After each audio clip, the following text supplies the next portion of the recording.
تو کیا اس سے کوئی یونیفارم تمام قوانین میں تمام لاز میں یونیفارمٹی آ جائے گی؟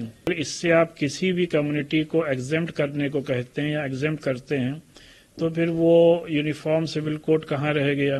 جب اس کا مسودہ اور اس کا ڈرافٹ ہم لوگوں کے سامنے آئے گا تو اپنی لیگل ٹیم اس کو اسٹڈی کرے گی اور اس کے بعد فردر کورس آف ایکشن طے کیا جائے گا۔ ان کو اس بات کا انتظار کرنا چاہیے تھا کہ لا کمیشن کیا ڈرافٹ دیتا ہے، کہ ہم تو مسلمان ہیں اور ہمارا ایمان اس بات پہ ہے کہ قرآن اور حدیث جس چیز کی گائیڈ لائن کرتی ہے ہم اس کے مطابق عمل کرتے ہیں۔ ماننیہ ادھیکش جی، میں آپ کی انوگیا سے سمان ناگرک سنہتا اتراکھنڈ ودھیک 2024 کو پورا استھاپت کرتا ہوں۔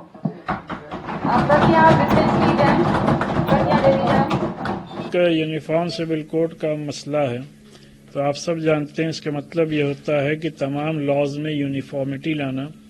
کیا اس بل سے یا اس کا یہ بل ہے یا ایکٹ بنتا ہے جو بھی ہے تو کیا اس سے کوئی یونیفارم تمام قوانین میں تمام لاز میں یونیفارمٹی آ جائے گی؟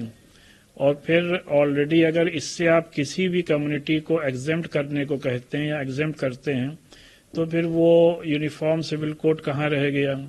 اور پھر آلریڈی ملک کے کانسٹیٹیوشن کے آرٹیکل 25 میں ہر شہری کو اپنے مذہب پر عمل کرنے کی پوری آزادی دی ہے، اور پھر ریلیجس فریڈم اپنے کانسٹیٹیوشن کا فنڈامنٹل رائٹ ہر سٹیزن کا ہے، تو اس کو کس طریقے سے ختم کیا جا سکتا ہے؟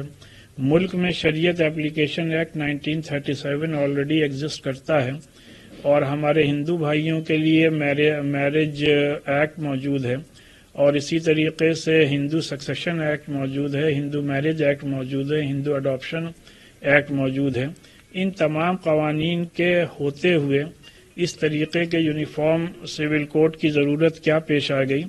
بہرحال میں یہ سمجھتا ہوں کہ جہاں تک اس قانون یا اس ایکٹ کا سوال ہے، جب اس کا مسودہ اور اس کا ڈرافٹ ہم لوگوں کے سامنے آئے گا تو اپنی لیگل ٹیم اس کو اسٹڈی کرے گی اور اس کے بعد فردر کورس آف ایکشن طے کیا جائے گا۔ یو سی سی کا جو بل دھامی گورنمنٹ نے پیش کیا ہے، میں سمجھتا ہوں کہ پورے ہندوستان میں لا کمیشن نے سرکولر جاری کیا تھا کہ کامن سول کوڈ کے سلسلے میں رائے لی تھی۔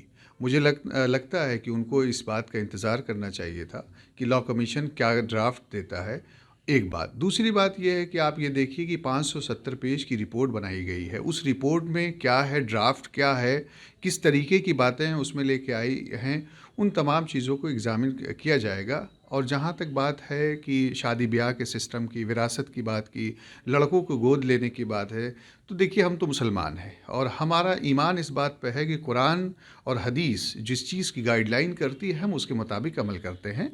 جہاں تک معاملہ یہ رہا کہ یو سی سی پہ کیا ہوگا، اب دیکھتے ہیں کہ اس میں نکل کے کیا چیزیں آتی ہیں، پھر اس پہ بات ہوگی۔ لیکن لا کمیشن کے ڈرافٹ کا آج بھی ہندوستان کی عوام اس کا انتظار کر رہی ہے، دیکھتی ہے اس کو۔